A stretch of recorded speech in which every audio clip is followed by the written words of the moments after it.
আপনি কি ইদানিং অন্যের খুব সমালোচনা করছেন?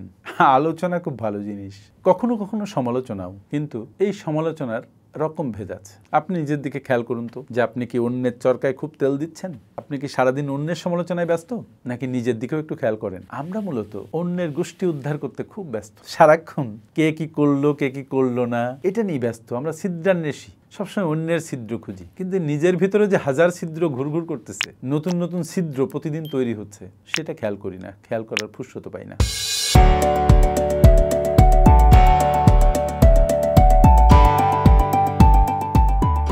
আপনার আমার কাজ হচ্ছে কাজ করা, নিজের সাথে নিজের প্রতিযোগিতা করা, নিজের দোষ ত্রুটি খুঁজে বের করে সেগুলো রিপেয়ার করে করে সামনে যাওয়া। যদি সেটা যেতে পারি, তাহলে সফলতা আমাদের হাতের নাগালে ধরা দেয়। কিন্তু আমরা বড় বিমুখ প্রজাতি, অন্যের সমালোচনায় আমরা সারাক্ষণ এত ব্যস্ত, উই আর ভেরি বিজি, সময় নেই, কিন্তু অন্যের সমালোচনা করতে সময় পাই। চায়ের আড্ডায় বসেছেন, বন্ধু থেকে শুরু করে বাবা মা থেকে শুরু করে দেশের প্রেসিডেন্ট, আমেরিকার প্রেসিডেন্ট, সবাই সমালোচনা করছেন, কিন্তু নিজের সফলতার দিকে খেয়াল করেন, নিজের কাজের দিকে খেয়াল করেন, দেখবেন কাজের কাজ কিচ্ছু হচ্ছে না। কারণ যারা অন্যের সমালোচনায় নিজের শক্তি সময় ব্যয় করছে, তারা কাজ করার সময় কখন পাবে? তারা নিজের দিকে ফোকাস করার সময় কখন পাবে? আপনাকে যদি সফল হতে হয়, যে কাজ আপনি করছেন সেই কাজে যদি খুব ভালো করতে হয়, তাহলে তো আপনার নিজের দিকে ফোকাস করতে হবে, কাজের দিকে ফোকাস করতে হবে, আপনার কোয়ালিটি বাড়াতে হবে, আপনার সময়ের সদ্ব্যবহার করতে হবে, নিজের এনার্জি ম্যানেজমেন্ট করতে হবে, পরিবারের সাথে সুন্দর সম্পর্ক করতে হবে, সমাজের মানুষের সাথে নেটওয়ার্কিং থাকতে হবে। তো আপনি সারাক্ষণ অন্যের চরকায় তেল দিচ্ছেন, অন্যের সমালোচনায় প্রচন্ড ব্যস্ত।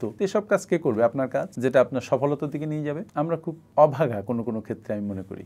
আমরা বলি যে আমরা আমাদেরকে ভালোবাসি, কিন্তু কাজ করি তার উল্টো। যে ব্যক্তি তার নিজেকে ভালোবাসে, সে নিজেকে ব্যর্থ হতে দেয় কিভাবে? খুব ইম্পর্টেন্ট প্রশ্ন, যে আপনি যদি আপনার নিজেকে ভালোবাসেন, তাহলে নিজেকে আপনি ব্যর্থ হতে দেন কেন? নিজেকে আপনি খারাপ মানুষে রূপান্তরিত করেন কেন? নিজেকে আপনি একজন অসফল ব্যক্তিতে রূপান্তরিত করেন কেন?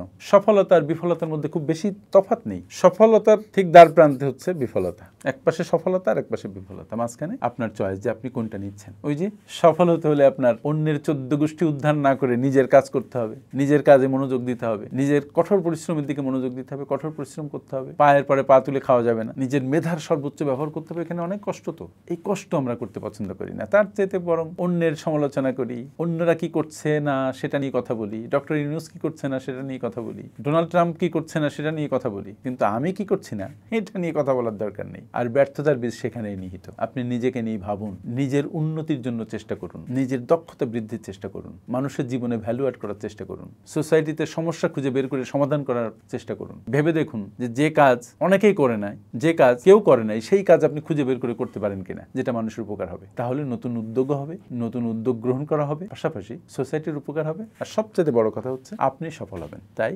অন্যের সমালোচনা বাদ দিন, অন্যের কান চুলকায় দিয়েন না, নিজের কান চুলকান। It will help you. Thank you very much আমার সাথে এতক্ষণ থাকার জন্য।